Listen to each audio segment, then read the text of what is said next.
William stood nervously in the grand hall of the royal palace, his heart pounding against his ribcage like a drum.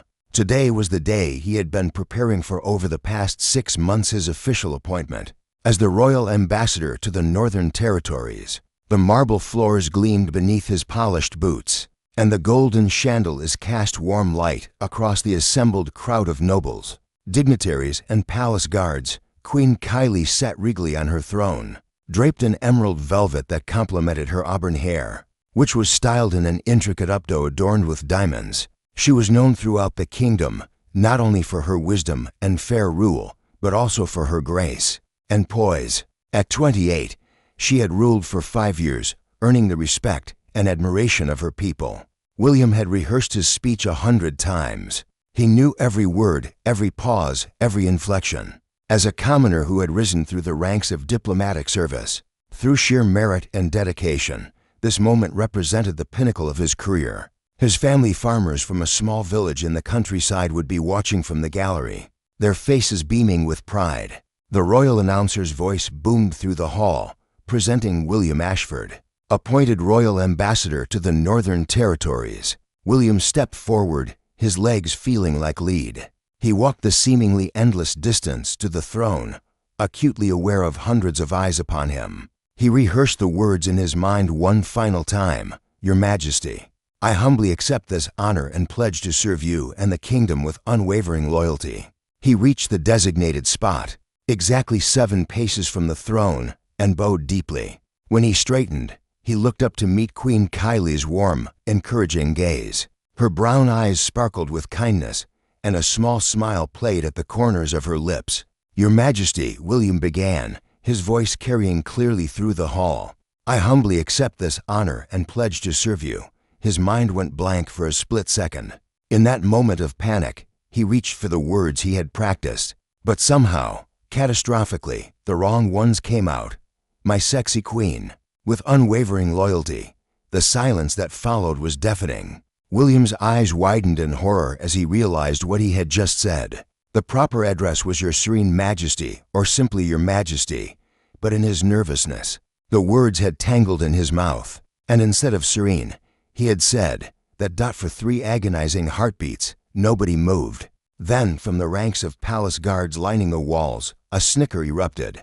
Then another. Within seconds, poorly suppressed laughter rippled through the soldiers, who desperately tried to maintain their stoic composure but failed miserably. Some covered their mouths with gloved hands, their shoulders shaking. Others stared determinedly at the ceiling, their faces red with the effort of containing their mirth. William watched in mounting horror as Queen Kylie's pale complexion turned a deep shade of crimson. The blush started at her neck and rose steadily to her cheeks, spreading even to the tips of her ears. Her eyes widened, and she seemed momentarily frozen, unsure how to respond to this unprecedented breach of protocol. The nobles in attendance were equally shocked. Lady Pemberton, known for her strict adherence to court etiquette, looked as though she might faint. Lord Hastings cleared his throat loudly, attempting to restore order. But even he couldn't hide the twitch at the corner of his mouth. "Aye, William stammered, his own face now matching the Queen's in its brilliant redness. "Your Majesty, I apologize. I intended to say serene, Your Serene Majesty, not." He was making it worse with every word. The guards' laughter grew louder, no longer even attempting to hide it. Even some of the nobles had begun to chuckle behind their fans and handkerchiefs. Queen Kylie sat frozen on her throne, her hands gripping the armrests. She had faced rebellions, diplomatic crises, and economic turmoil with perfect composure. But this was entirely outside the realm of her experience.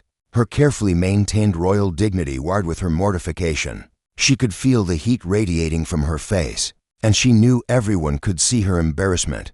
Finally, the Queen's chief advisor, an elderly man named Lord Rothwell, stepped forward, his face stern. "Silence," he commanded, and the hall gradually quieted.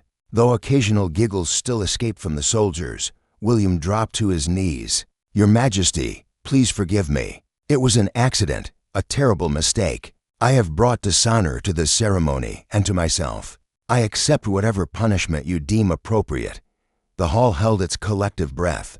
Queen Kylie closed her eyes for a moment, visibly composing herself. When she opened them again, the blush had begun to fade, though her cheeks still carried a rosy tint. "Rise, Ambassador Ashford," she said, her voice remarkably steady despite everything. William stood shakily, unable to meet her gaze.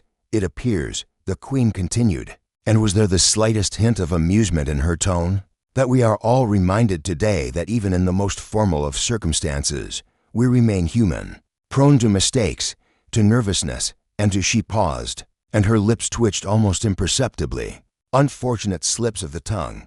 A relieved murmur rippled through the crowd. "I accept your apology, Ambassador Ashford, and I accept your pledge of loyalty, properly worded or otherwise. Do not let this moment define what I trust will be a distinguished career in service to the kingdom." William felt weak with relief. "Thank you, Your Majesty. Your grace and mercy are boundless." Queen Kylie nodded, then added with the ghost of a smile, "Though I do hope you will be more careful with your words when representing us in the Northern Territories. We wouldn't want any international incidents." The hall erupted in laughter this time. Officially sanctioned.